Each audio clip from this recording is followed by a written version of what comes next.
আসসালামু আলাইকুম রহমতুল্লাহি ওবারাকাতুহ।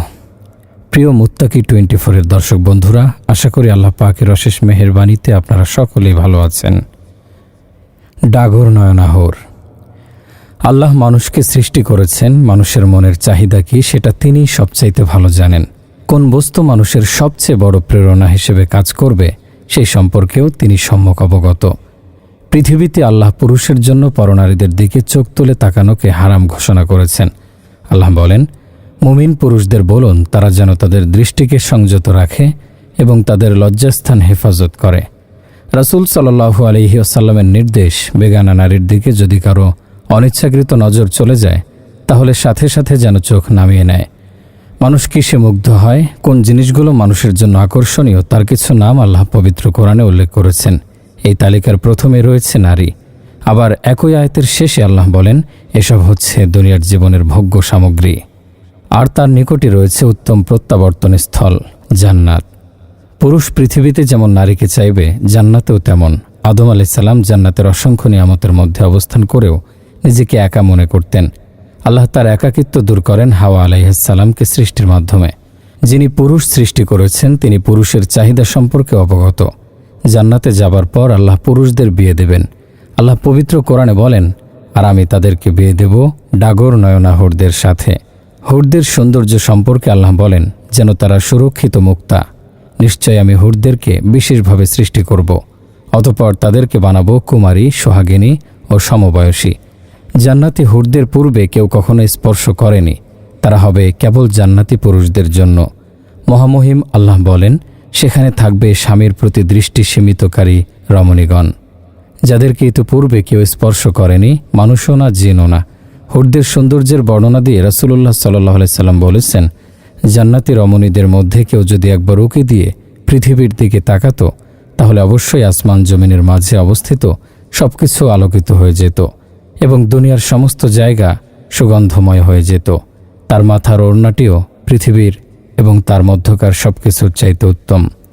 জান্নাতে দুজন বিশেষ হুর থাকবে যারা অতিশয় সুন্দরী হবে। অত্যধিক সৌন্দর্যের কারণে তাদের শরীর ভেদ করে পায়ের লম্বা হাড়ের মজ্জা পর্যন্ত দেখা যাবে। প্রত্যেক শহীদ জান্নাতে 72টি হুর পাবেন। রাসূলুল্লাহ সাল্লাল্লাহু আলাইহি সাল্লাম বলেন, জান্নাতে প্রত্যেক মুমিনকে অসংখ্যবার মিলিত হবার শক্তি প্রদান করা হবে।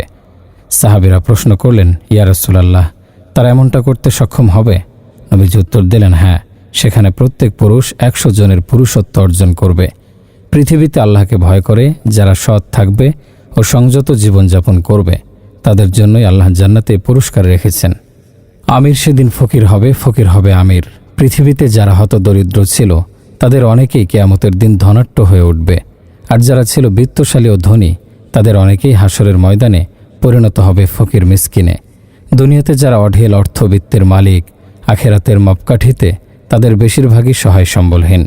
অন্যদিকে দুনিয়াতে যারা নিঃস্ব অসহায়, আখেরাতের মাপকাঠিতে তারাই হয়ে উঠতে পারে সম্পদশালী। আখেরাতে অধিকাংশ সম্পদশালী ব্যক্তি 180 ডিগ্রি পরিবর্তন হয়ে যাওয়ার কিছু কারণ আছে। রাসূল সাল্লাল্লাহু আলাইহি সাল্লাম বলেছেন, ধনীরাই প্রকৃতপক্ষে কিয়ামতের দিন গরিব, তবে সে ব্যক্তি ব্যতীত যাকে আল্লাহ সম্পদ দান করেছেন এবং সে তার সম্পদ ডানে বামে সামনে ও পেছনে ব্যয় করেছেন আর মঙ্গলজনক কাজে তা ব্যবহার করেছে। গরিবদের পক্ষে জান্নাতে যাওয়া ধনীদের তুলনায় অনেক সহজ। পৃথিবীতে আল্লাহ দরিদ্র মানুষগুলোকে দারিদ্র দিয়ে পরীক্ষা করেন আর ধনবানদের পরীক্ষা করেন ধন সম্পদ দিয়ে। সম্পদশালীদের পরীক্ষা তুলনামূলকভাবে কঠিন। রাসূলুল্লাহ সাল্লাল্লাহু আলাইহি সাল্লাম তার উম্মতকে সম্পদের পরীক্ষার ব্যাপারে সতর্ক করে দিয়ে বলেছেন, আল্লাহর কসম, আমি তোমাদের জন্য দারিদ্র্যের আশঙ্কা করি না, বরং আমি আশঙ্কা করি তোমাদের কাছে দুনিয়ার প্রাচুর্য আসবে, যেমনটা তোমাদের আগেকার লোকদের কাছে এসেছিল।